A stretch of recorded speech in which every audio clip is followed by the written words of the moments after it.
4 years old when my grandfather, who was a massive Mets fan, so we definitely enjoyed watching our team perpetually lose, sat me down and actually read Casey at the Bat from a fireplace in Hastings, New York, and I sat spellbound.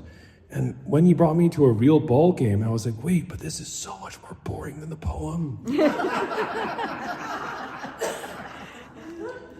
You know, I often think about medieval combat in light of my previous master's degree, whether or not the reality would look far more grim than some of the Hollywood depictions I also like and prefer.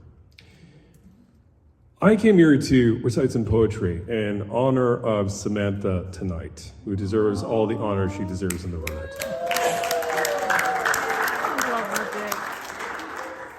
I want to acknowledge that, you know, while I am truly excited as a vicar to be with all of you here tonight and to make so many new friends and to build relationships and friendships with those who are already good friends here, nevertheless, special props goes to one who would share a birthday in the middle of these spiritual exercises. And therefore, deep honor, love, and reverence go out from my heart to my better half, or really my better whole.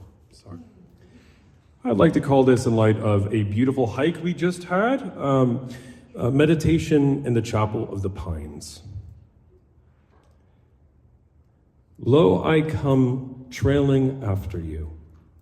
I hear your footfalls on the snow, the wind against my cheeks, the brazen winter of the world falling.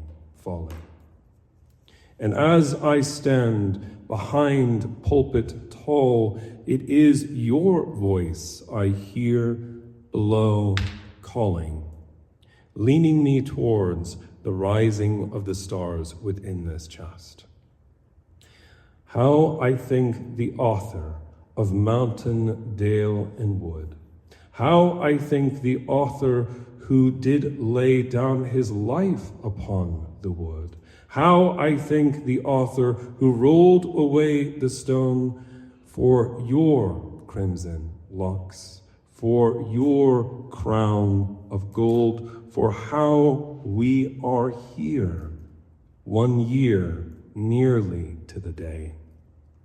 How, as we will stride these acres still to come, and how hand in hand before congregations yet unknown, the same old story shall be told again. How can there be this John that I am without Sam? I pray the author, Jesus Christ, for blessing on you thrice, that we gathered in this space may raise a toast in gladness to your name. Amen. Wonderful.